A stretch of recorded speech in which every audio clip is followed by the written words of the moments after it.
आखिरकार दादी और रजनी माँ हुई अपने मकसद में कामयाब, क्योंकि राध्या ने कामिनी को मारा थप्पड़ तो प्रथम हुआ, राध्या पर गुस्सा फिर राध्या हुई।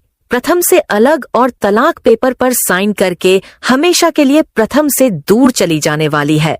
राध्या आज प्रथम ने पूरे मित्तल परिवार के सामने राध्या को तलाक दे दिया। दादी जी और कामिनी बहुत खुश हुए और रजनी जी अपने कमरे में जाकर रोने लगी।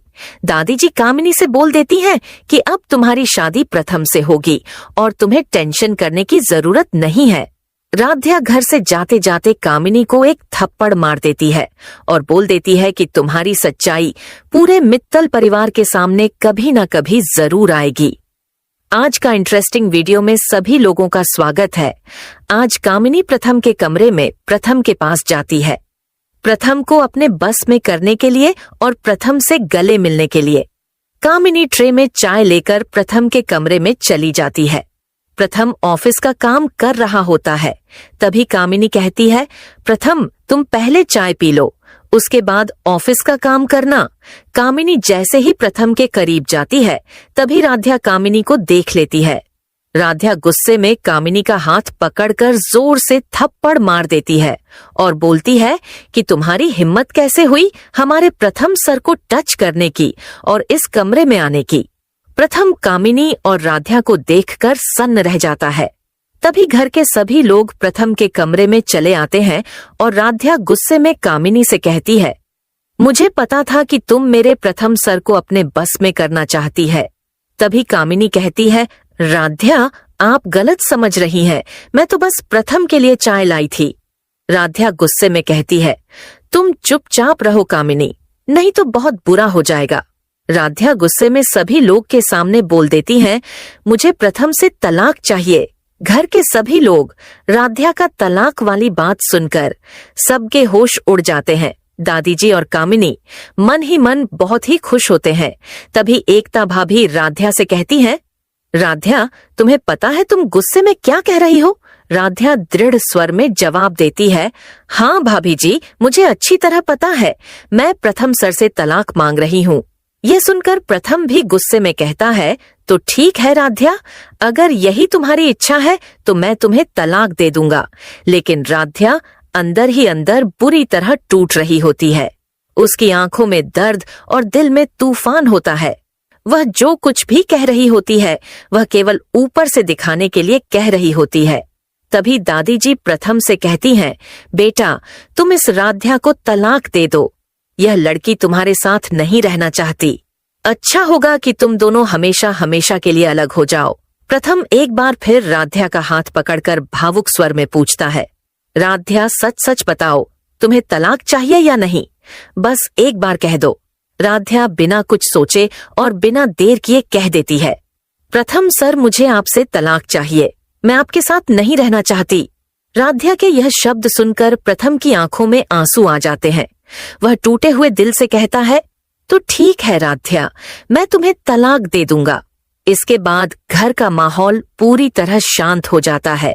सभी लोग अपने अपने कमरों में चले जाते हैं। रजनी जी अपने कमरे में पहुंचते ही टूट जाती हैं। उनकी आंखों से आंसू बहने लगते हैं। वह मन ही मन कहती हैं, मुझे माफ कर देना राध्या, मैं यह सब अपनी बड़ी बेटी अहम को कामिनी से बचाने के लिए कर रही हूँ। तुम्हें प्रथम से अलग करके मैं बहुत बड़ा अन्याय कर रही हूँ। उधर एकता भाभी अहम से कहती हैं, अहम आखिर ऐसा क्या हो गया कि राध्या प्रथम से तलाक मांग रही है? अहम सामान्य बनने की कोशिश करते हुए कहता है, पता नहीं एकता, शायद दोनों के बीच कोई झगड़ा या लड़ाई हुई होगी, इसलिए राध्या तलाक मांग रही है। एकता भाभी गंभीर होकर कहती हैं, मुझे नहीं लगता कि बात इतनी साधारण है। राध्या कभी भी इस तरह प्रथम से तलाक नहीं मांग सकती। मुझे लगता है कि वह किसी के दबाव में आकर यह फैसला ले रही है। एकता की यह बात सुनकर अहम के चेहरे का रंग उड़ जाता है। उसके माथे पर पसीना आ जाता है। वह मन ही मन घबराते हुए सोचता है, कहीं एकता को कामिनी और मेरे प्लान की सच्चाई पता न चल जाए। अगर उसने सब कुछ जान लिया तो हमारा पूरा खेल चौपट हो जाएगा। दादी जी अहम और कामिनी से कहती हैं, अब तुम दोनों को चिंता करने की कोई जरूरत नहीं है।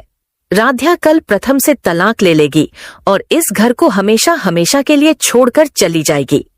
उसके बाद कामिनी की शादी प्रथम से हो जाएगी। दादी जी की बात सुनकर कामिनी और अहेम के चेहरे पर खुशी आ जाती है, लेकिन उन्हें यह नहीं पता होता कि कमरे के बाहर खड़ी एकता भाभी उनकी पूरी बातचीत सुन चुकी है। उधर रजनी जी अपने कमरे में बैठी फूट फूट कर रो रही होती है। उन्हें अपने की पर बहुत पछतावा हो रहा होता है।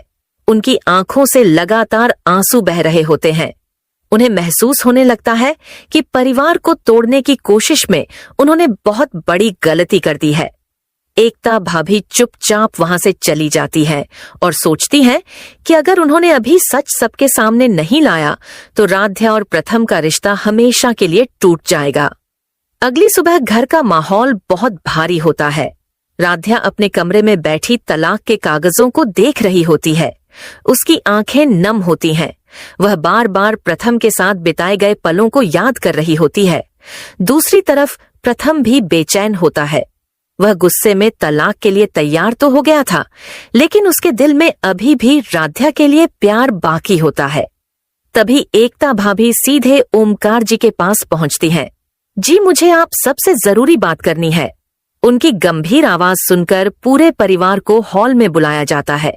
दादी जी और कामिनी थोड़ा घबरा जाती हैं। एकता भाभी सबके सामने कहती हैं, आज जो मैं बताने जा रही हूँ उसे सुनने के बाद इस घर में बहुत कुछ बदल जाएगा। यह सुनकर सभी हैरान रह जाते हैं। एकता भाभी दादी जी की पिछली रात वाली पूरी बात सबको बता देती है। पहले तो दादी जी इनकार करने लगती हैं, लेकिन एकता भाभी बता देती है कि उन्होंने सारी बातें अपनी मोबाइल रिकॉर्डिंग में भी कैद कर ली हैं। रिकॉर्डिंग सुनते ही पूरे घर में सन्नाटा छा जाता है। प्रथम अवाक रह जाता है।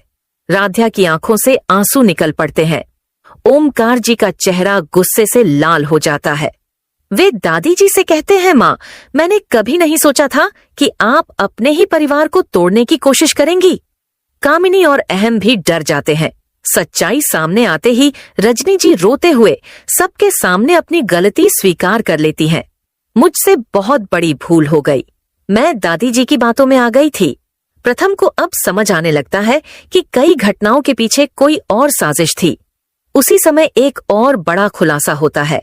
घर का पुराना नौकर केशव वहां पहुंचता है और बताता है कि